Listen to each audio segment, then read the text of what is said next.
Selamat pagi teman-teman. Kembali bersama Ariel Kurnedi.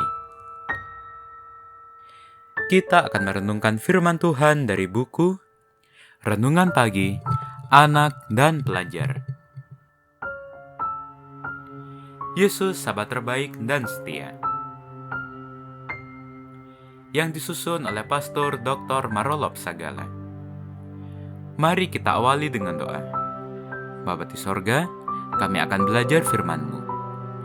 Tolong kami supaya firman-Mu menjadi pedoman dalam hidup kami hari ini. Dalam nama Tuhan Yesus kami berdoa. Amin. Hari ini, tanggal 1 Juli, judul renungan kita, Perintah-perintah Allah dan adat istiadat. Ayat hafalan, Matius pasal 15, ayat 3.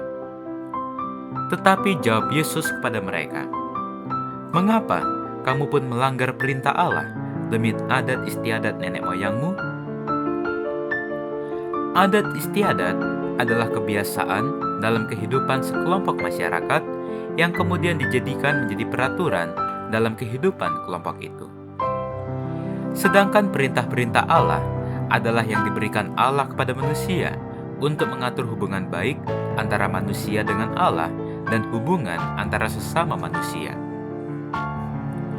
Orang-orang Farisi, seperti orang-orang Yahudi lainnya, tidak makan kalau tidak melakukan pembasuhan tangan terlebih dahulu, karena mereka berpegang pada adat istiadat nenek moyang mereka, dan kalau pulang dari pasar, mereka juga tidak makan kalau tidak lebih dahulu membersihkan dirinya.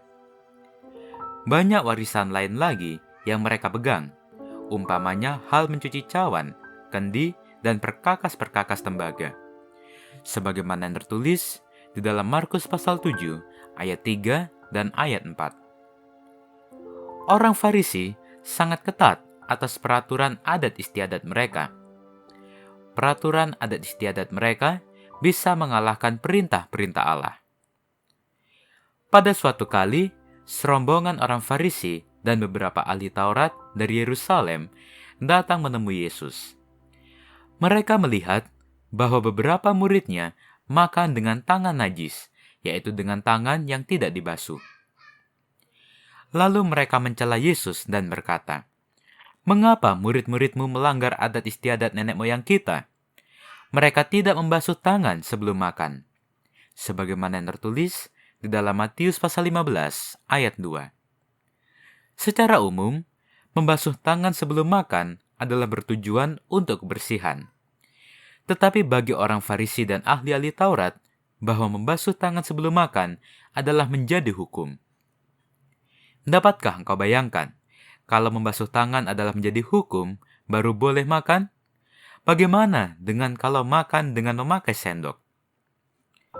Protes yang disampaikan oleh orang-orang Farisi dan ahli-ahli Taurat kepada Yesus bukan oleh karena tangan murid-murid itu kotor sebelum makan, tetapi karena membasuh tangan sebelum makan adalah sudah menjadi hukum bagi orang Yahudi. Kalau makan tidak membasuh tangan lebih dahulu, maka tindakan itu dianggap melanggar dan menjadi najis. Lalu Yesus katakan bahwa makan dengan tangan yang tidak dibasuh tidak menajiskan orang. Pernahkah engkau membuat peraturan kebiasaan manusia untuk mencela orang lain? Atau pernahkah engkau membuat adat istiadat lebih penting daripada menuruti perintah-perintah Tuhan? Yesus berkata, "Percuma mereka beribadah kepadaku, sedangkan ajaran yang mereka ajarkan ialah perintah manusia." Sebagaimana yang tertulis di dalam Matius pasal 15 ayat 9.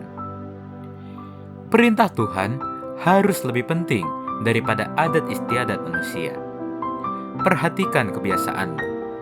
Jangan jadi lebih penting dari perintah Tuhan. Mari kita akhiri dengan doa. Bapa di sorga, terima kasih untuk firman-Mu hari ini, di mana kami diingatkan bahwa hukum Tuhan atau perintah Tuhan adalah lebih penting daripada kebiasaan hidup kami. Dan tolonglah kami supaya kami boleh selalu mengandalkan dan mengutamakan perintah Tuhan. Inilah doa kami, di dalam nama Tuhan Yesus kami berdoa. Amin.